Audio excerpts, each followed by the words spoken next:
성경에 예수님이 기적을 행하신 일들이 많이 나옵니다. 모두 몇 개가 나오는지 혹시 아십니까? 예를 들어서 사소하게 그냥 짧게 기록된 거 말고 이렇게 어느 정도 단락이 돼서 어떤 일이 있어서 누구를 고쳤다, 어떤 기적이 일어났다 하는 내용이 몇 개나 나올까요? 세 보니까 35개에서 한 36개 나옵니다. 왜 정확히 안 떨어지냐고 물으실 수 있는데 모든 복음서에 사건이 나오는 경우에 이 사건하고 그 사건이 같은 사건인지 약간 이렇게 불분명한 게 한두 개가 있어요. 그래서 그래요. 그래서 보통 한 35개에서 36개 정도의 사건이 기적이 성경에 나온다 이렇게 되어 있습니다. 예수님이 행하신 기적 중에 제일 많이 한 것 중에 하나가 이제 병든 사람 또 장애를 가진 사람을 고치는 일이었습니다.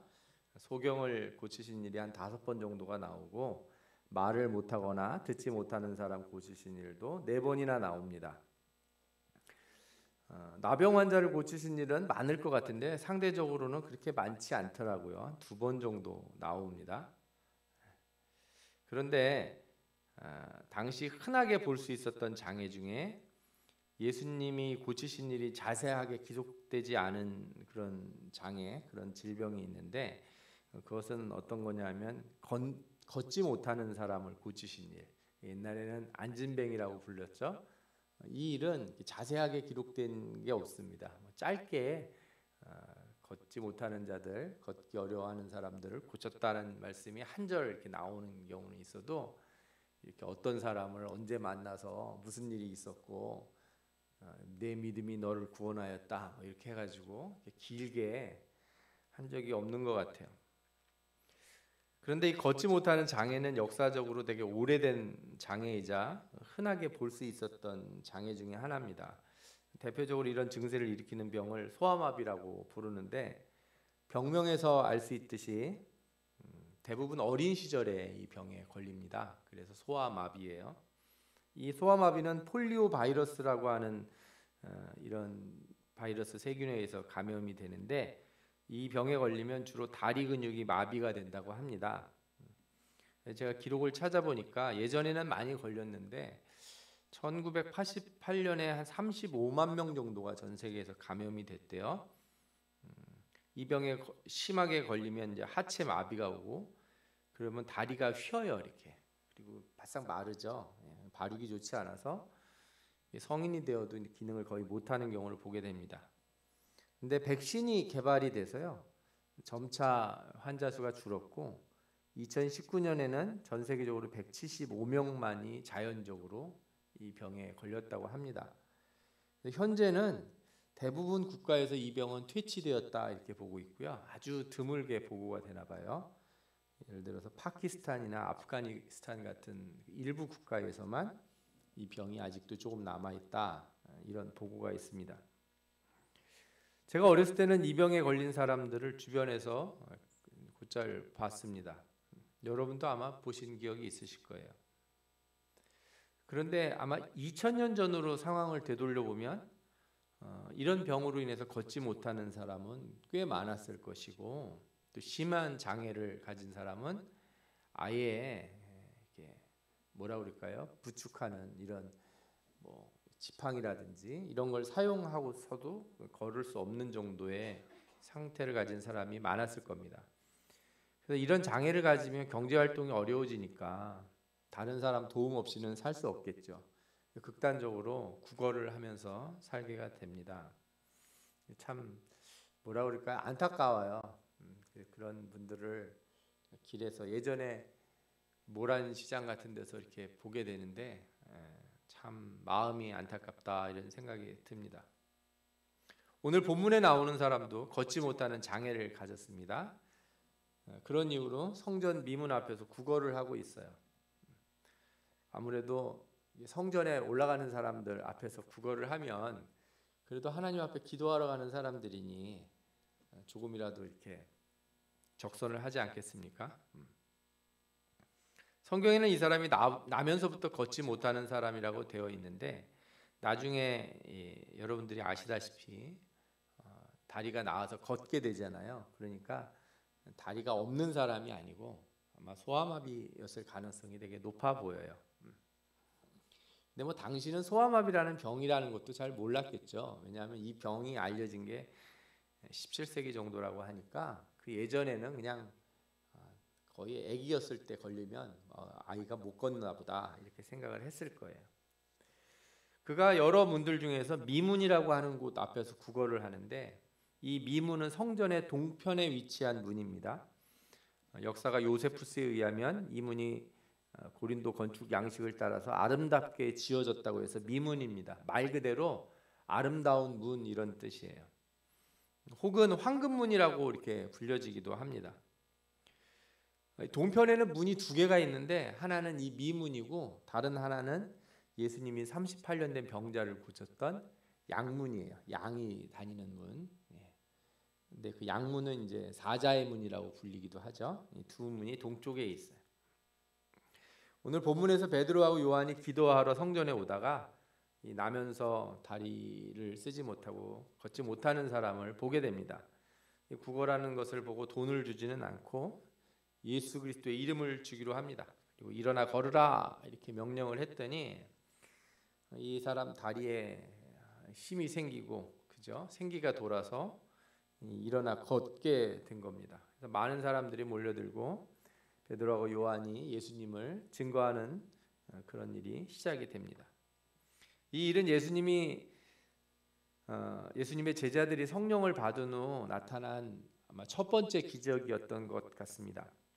제자들은 전에 예수님이 하신 기적을 많이 보았고 또 자신들도 예수님의 명령에 따라 복음을 전하며 기적을 체험한 적이 있기는 합니다.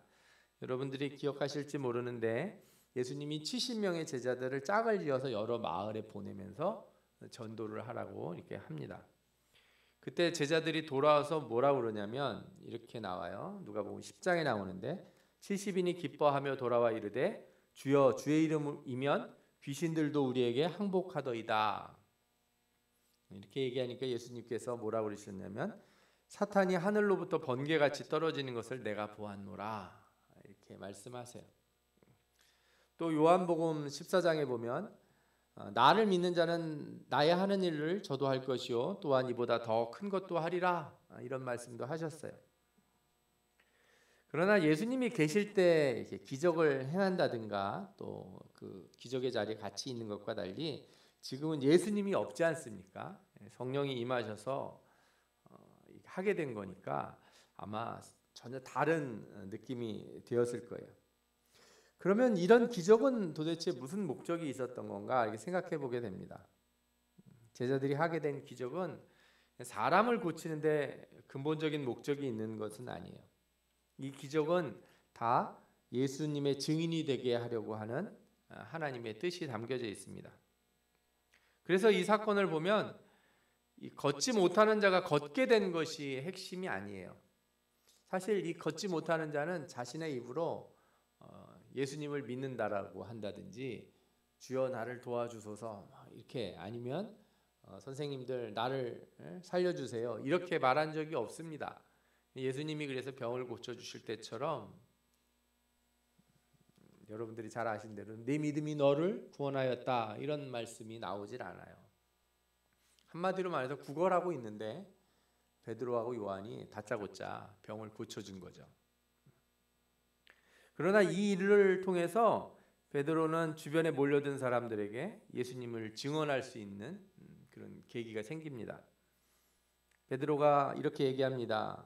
백성에게 말하되 이스라엘 사람들아 왜 이 일을 놀랍게 여기느냐 우리 개인의 권능과 경건으로 이 사람을 걷게 한 것처럼 왜 우리를 주목하느냐. 우리에게 무슨 능력이 있어서 우리가 무슨 대단해서 이 사람 걷지 못하는 사람을 걷게 한 것은 아니다 이렇게 얘기를 합니다. 그러면서 뭐라고 얘기하냐면 너희가 거룩하고 의로운 일을 거부하고 도리어 살인한 사람을 놓아주기를 구하여 생명의 주를 죽였도다. 예수님을 거부하고 살인자였던 밧세바를 놓아주라고 몇 달 전에 외쳤지 않냐 이렇게 얘기하는 거죠. 그러나 하나님이 죽은 자 가운데서 그를 살리셨으니 우리가 이 일의 증인이라.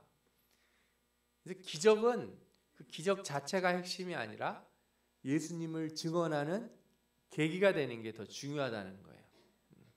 우리가 우리 주변에서 많은 어려움이 생길 때 기도하지 않습니까? 하나님이 놀라운 일을 통해서, 그죠?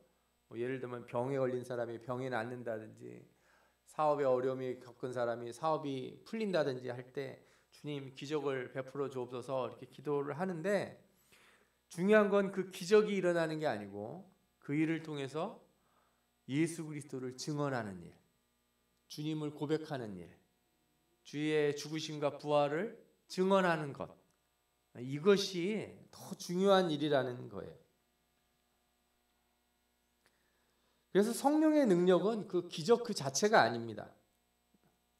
사실은 베드로와 요한에게 임했던 성령의 능력이 무엇이냐 이렇게 물으면 안진뱅이를 일으키는 능력이다 이렇게 얘기하는 것보다 많은 사람들 앞에서 그것을 통해 예수 그리스도를 증언하게 된 것이다 이렇게 고백하는 것이 옳습니다. 그래서 오늘 본문도 봐도 걷지 못하는 자가 일어난 일은 기적으로 끝나지 않고 오히려 이 일은 논란이 생겨서 베드로와 요한이 감옥에 갇히는 일로 이어집니다. 그 사람들 앞에 증언하다 못해 이제 갇히게 되어서 대제사장과 사두개인들에게 예수 그리스도를 증언하는 자리로 나아가는 거죠. 사람을 고치지 않았다면 감옥에 갇힐 일도 없었고, 감옥에 갇히지 않았으면 대제사장 앞에서 증언하는 일도 없었다는 거죠. 이 대제사장이 누굽니까? 몇 달 전에 예수님을 십자가에 못 박은 자들이에요. 이것이 바로 성령의 능력입니다. 성령의 능력은 병을 고치는 것 이상으로 예수 그리스도의 증인이 되게 만드는 겁니다. 증인이 되어서 예수를 못 박은 자들 앞에 나아가 예수 그리스도를 선포하는 것, 그것이 바로 성령의 능력인 줄 믿습니다. 베드로와 요한은 병을 고친 일로 대제사장들과 서기관, 장로들 앞에 서서 예수님을 증언했습니다. 그리고 많은 사람들이 이 일을 통해서 예수 그리스도의 죽음과 부활하심에 귀를 기울이게 됐어요. 이게 바로 우리가 성령을 통해서 받을 능력의 핵심인 거죠. 여러분들에게 성령의 충만한 능력이 나타날 때 저는 여러분들이 기적을 구하는 일들보다 그 기적을 통해 예수 그리스도를 증언하는 일로 나아가기를 이렇게 기도하시는 사람들이 되기 바랍니다. 그래서 우리에게는 뭔가 좋은 일이 생기면 다 그 일은 뭘로 이어져야 돼요? 예수 그리스도를 증언하는 일로 이어져야 돼요. 우리에게 놀라운 일이라는 것은 사람이 낫고 뭐 일이 잘 되고 하는 것이 아니라 내가 예수 그리스도를 증언하게 되는 것인 줄 믿고 여러분들이 항상 하나님 앞에 이 일을 고백하시는 분들 되시기 바랍니다. 아멘. 그런데 오늘 이 사건을 이렇게 객관적으로만 볼 수 있지만 또 다른 관점에서 보면은 예를 들어서 주관적인 시각, 그러니까 그 걷지 못하는 사람 시각에서 이 일을 살펴보면 또 다른 성령의 능력을 발견하게 됩니다. 4장 22절을 보면 병에서 나은 사람의 나이가 한 40여 세다 이렇게 나옵니다. 그러니까 꽤 오랜 기간 동안 구걸을 했다는 걸 알 수 있습니다. 말하자면 그가 성전 미문에서 구걸하는 것은 일종의 직업 같은 거예요. 40여 년 동안 걷지 못했으니 뭐 한 10대 때부터 구걸을 했다면 거의 20년 넘게 구걸을 했겠죠. 불구인 그는 성전 안으로 들어갈 수가 없습니다. 성전 안으로 들어갈 수 있는 사람은 멀쩡한 사람이어야 돼요. 이 장애를 갖거나 이런 사람들은 못 들어가게 막았어요. 그래서 이 미문은 그가 성전에 가장 가까이 갈 수 있는 자리예요. 사람들은 그를 시간에 맞춰 그곳에 내려다 줍니다. 저도 예전에 한번 그런 사람을 본 적이 있는 것 같아요. 이 지하철을 아침에 일찍 타게 되는데 어떤 사람이 한 분을 이렇게 손을 잡고 와서 이렇게 지하철 안으로 데려다 주고 본인은 그냥 걸어 나가더라고요. 그래서 이제 그분이 여러 장비들을 이렇게 점검을 하고 카세트를 누르고 이렇게 전철을 타는 걸 봤어요. 아무래도 보이지 않으니까 누가 돕지 않으면 올 수가 없는 거죠. 걷지 못하는 사람도 마찬가지일 거예요. 자신이 혼자서 이렇게 움직일 수 없으니까 사람들이 업어다 줬겠죠. 한두 번도 아니고 지금 10년, 20년 넘게 누가 업어다 준 거예요. 그는 조금이라도 문을 지나는 사람들에게 잘 뛰기 위해서 거의 퇴화된 다리를 이렇게 질질 끌면서 아마 몸쪽으로 기어갔을 겁니다. 요한을 만난 날, 베드로를 만난 날도 마찬가지였을 겁니다. 뭐 전날은 어땠는지 모르지만 오늘만큼은 어제보다 조금 더 벌었으면 좋겠다. 한 푼이라도 더 벌어서 좀 밥을 좀 얻어 먹었으면 좋겠다. 이게 그의 소망이라면 소망이었을 거예요. 그런 생각을 가지고 국어를 시작을 했을 겁니다. 기도하기 위해서 오는 사람들의 눈을 간절한 눈으로 바라보면서 자비를 구했을 겁니다. 좀 저 사람들 마음에 동정이 일어나서 혹시라도 좀 마음 좋은 부자를 만나 돈이라도 좀 많이 좀 얻으면 어떨까 하는 마음으로, 혹시라도 그런 사람이 아니더라도 누구라도 작은 동전이라도 하나 던져주기를 바라며 구걸을 했을 겁니다. 그런 그날 어떤 두 사람이 자기 앞에 섰어요. 돈을 주려나 하고 얼굴을 쳐다봤더니 돈은 아니고 난데없이 나사렛 예수라고 하는 이름을 꺼냅니다. 생각해보면 이 사람이 아무리 다리를 걷지 못했어도 예수라고 하는 이름을 들어본 적은 있을 거예요. 그 몇 달 전에 십자가에서 죽은 사람 아닌가. 어떤 사람들은 그가 다시 살아났다고도 했는데, 그가 살아있는 동안 많은 사람을 고쳐줬다는데, 요 옆 양문에서 38년 된 병자도 병이 나았다는 얘기를 내가 들은 적이 있는데, 아마도 그 짧은 순간 그의 머릿속에 여러 가지 생각이 들었을 겁니다. 그런데 그 순간 제자들이 자신의 손을 붙잡고 예수 그리스도의 이름으로 일어나 걸으라 명령을 하는 거예요. 그 명령을 듣는 순간 말도 안 된다고 하는 생각도 들었지만 자신의 다리에 새로운 힘이 생기는 것도 느꼈습니다. 그리고 태어나서 처음으로 발목과 다리에 감각이 돌아오고, 그리고 한 번도 느껴보지 못한 기분으로 마치 어린아이가 처음 발을 떼는 것 같이 일어서서 걸어보게 됩니다. 그런데 한 발짝 한 발짝 걷는 것 정도가 아니라 자신이 뛰고 있음을 발견하게 돼요.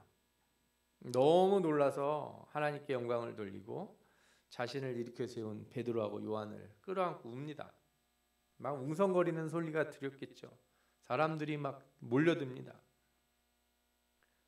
어제 같은 날인 줄 알았는데 그날이 바로 새로운 날인 거예요. 성령의 능력이라는 것은 이처럼 한 사람의 인생을 뒤바꿔 놓습니다. 성령의 능력은 무엇이냐? 어제 같은 날을 바꿔서 새로운 날로 만들어주는 거예요. 오늘이 어제랑 비슷한 날인 줄 알았지만 성령을 받고 난 사람들을 만나면 그날이 다른 날이 되는 거예요. 여러분, 지금도 세상에는 이 성령 충만함을 받은 자들을 필요로 하는 사람들이 많습니다. 어제와 같은 오늘 하루를 사는 사람들이 많이 있어요. 그 사람들이 아무 기대도 없이 살고 있는 것 같지만 그들의 영혼은 성령 받은 사람들을 기다려요. 왜? 성령 받은 사람들을 만나면 어제와 같은 오늘이 어제처럼 진행되지 않고 새로운 날이 될 수 있기 때문에. 여러분들이 성령의 충만함을 받아서 세상에 나가 사람들의 인생을 바꿔놓는 그런 분들이 되시기를 축원합니다. 성령의 능력으로 사람들의 하루하루를 어제와 같지 않은 날로, 새로운 날로 변화시켜주는 그런 놀라운 역사가 여러분들에게 일어나기를 축원합니다. 이 같은 일을 그러면 베드로와 요한의 시각에서 보면 어떨까요? 걷지 못하는 자가 어제와 같은 날이 아니라 새로운 시작의 날이 되는데, 베드로하고 요한에게는 그날은 어떤 날이었을까요? 오늘 성경을 잘 보면 3장 첫 구절에 시간이 표시가 되어 있습니다. 제9시라는 시간이 표시가 되어 있죠. 성경에 나오는 제9시는 현재 시간으로는 오후 3시 시간입니다. 그런데 여러분들이 좀 더 주의 깊게 본다면 2장에도 시간이 나온 것을 알 수 있어요. 2장 15절을 보면 베드로하고 요한이 사람들 앞에서 이렇게 예수님을 증언할 때가 3시라고 이렇게 나와 있습니다. 이 3시가 어떤 때냐 하면 제3시라고 하는 이 시간은 우리 시간으로 아침 9시예요. 그러면 정리를 해보면 어떠냐면 오순절이 임하기 전날 밤에 전부 모여서 철야 기도를 한 거예요. 모여서 열심히 기도를 했어요. 그랬더니 성령이 임했습니다. 성령이 임해서 막 하늘에서 불이 내려오고 아마 그냥 밤새 놀라운 일이 있었을 거예요. 막 방언을 하고 막 사람들이 대굴대굴 굴르고 그랬겠죠. 예. 그리고 나서 아침에 나와가지고 오순절에 모인 수많은 외국에서 온 사람들, 막 유대인들 모여 있는데 거기서 말을 하는데 외국어가 막 나오는 거예요. 방언이 나와서 사람들에게 예수 그리스도를 증언하기 시작을 한 거예요. 사람들이 놀라서 점점 모여들었는데 그때 베드로가 나가서 설교를 한 게 아침 9시예요. 아침 9시부터 설교를 계속 하진 않았겠죠. 하루 종일 어느 정도 하고 사람들이 막 회개하고 그러니 세례를 주고 그 다음에 시간이 지나서 점심을 먹고 3시가 돼서 평상시처럼 기도하러 간 거예요. 전과 같이 3시가 돼서 기도하러 성전에 간 겁니다. 어제처럼 기도하러 갔는데 그날따라 뭐가 달라요. 왜? 어제도 이 미문을 지나서 성전에 들어갈 때 그때는 눈에 안 띈 사람이 있는데 오늘은 눈에 띄는 사람이 있는 거예요. 모르죠. 어제는 동전을 줬는지 모르는데 오늘은 동전을 주고 싶은 마음이 하나도 안 들어요. 어제도 봤던 그 구걸하는 사람, 그 사람이 눈에 들어옵니다. 성경에 보면 베드로와 요한이 그를 주목하여 봤다 이렇게 나와요. 성령이 임하고 났더니 내가 매일 만나는 사람, 항상 스쳐 지나가는 사람, 내가 평상시 별로 관심 두지 않은 사람이 이렇게 주목되어 보이는 거예요. 베드로하고 요한은 성령이 자신들을 성문 앞에서 멈추게 하심을 알게 됩니다. 성령에 순종했어요. 전에는 주목하지 않던 사람을 주목해 봅니다. 성령이 눈을 고정하라는 곳에 고정하고 그를 바라보는 것이죠. 걷지 못하여 구걸하는 자가 간절한 눈빛으로 자신에게 뭔가라도 주길 바라는 것처럼 쳐다볼 때 동전을 뒤지지 않았습니다. 그리고 예수 그리스도의 이름을 전해주기로 합니다. 어제라면 아마 주머니를 뒤져서 동전을 찾았겠죠. 그런데 오늘은 달랐어요. 왜? 성령이 임했으니까. 성령이 임한 사람의 오늘은 다른 날이에요. 성령이 임한 날 그는 구걸하는 자에게 그저 던져줄 돈이 아니라 인생을 바꿀 하나의 변화, 그의 오늘이 어제와 같지 않게 해줄 하나의 변화, 이 놀라운 변화를 일으켜줄 수 있는 날이라는 걸 깨닫게 됐습니다. 성령은 베드로와 요한에게 말씀합니다. 나사렛 예수 그리스도의 이름으로 그에게 주라. 그건 명령이었습니다. 거부할 수 없는 명령이자 그들 안에 이미 불타고 있는 성령의 능력이었습니다. 그들은 성령의 명령하신 대로 그 사람에게 명령합니다. 은과 금은 내가 없거니와 내게 있는 것을 내게 주노니 나사렛 예수 그리스도의 이름으로 일어나 걸으라. 아멘. 그리고 손을 붙잡았어요. 우리가 지금 뭘 하고 있는 건지 이렇게 아마 생각하기도 전에 그의 손을 붙잡고 잡아당겼더니 평생 걷지 못하는 자가 일어나는 걸 발견하게 돼요. 그리고 걷고 뛰고 하나님을 찬양하는 걸 보게 됩니다. 순식간에 이 일어나자 사람들이 모여들었어요. 그리고 다시 오늘 아침과 같이 그들 앞에서 예수 그리스도를 증언하게 되었습니다. 여러분, 성령의 능력이라는 것이 무엇일까요? 막 미래를 보는 그런 것? 아니면 알 수 없는 말을 막 얘기하는 것? 뭔가 기적을 일으키는 것? 그런 것일 수도 있겠죠. 그러나 제가 오늘 말씀을 보면서 느낀 것은 성령의 능력이라고 하는 것은 어제와 같은 오늘을 새로운 날로 바꿔주는 겁니다. 어제는 보이지 않았던 사람이 보이고 어제는 걷지 못했던 사람이 걷게 하는 것. 어제 생각하지 못했던 그 일이 오늘 이루어지게 하는 것. 그게 바로 성령이 임한 날입니다. 성령의 능력이 임한 후에는 보이지 않던 사람들이 보여요. 전에는 말을 건네지 않은 사람들에게 말을 건넬 수 있게 되고, 전에는 내가 가진 것을 주려고 주머니를 뒤지던 그 자리에서 내가 내 안에 있는 예수 그리스도의 이름을 주게 된다는 거예요. 오늘 성령이 임하셔서 여러분들의 눈을 열어주신다면 여러분들이 스쳐 지나가며 전에는 관심 두지 않았던 사람에게 다가가 그리스도의 복음을 전하게 될 줄 믿습니다. 어제는 말하지 못했던 말, 그 말을 하게 될 겁니다. 나사렛 예수 그리스도의 이름으로 일어나 걸으라. 아멘. 여러분, 성령이 이런 변화를 우리에게 일으켜 주시기를 소망합니다. 우리 눈이 열려서 전에는 무심코 지나가던 그 사람, 항상 그 자리에 있었지만 내가 쳐다보지 않았던 그 사람, 항상 거기 있었지만 내가 관심 두지 않았던 그 일들, 매일매일 똑같이 반복되는 그 삶, 그 시간, 그것을 떼어내고 예수 그리스도의 이름을 그 안에 던져주는 겁니다.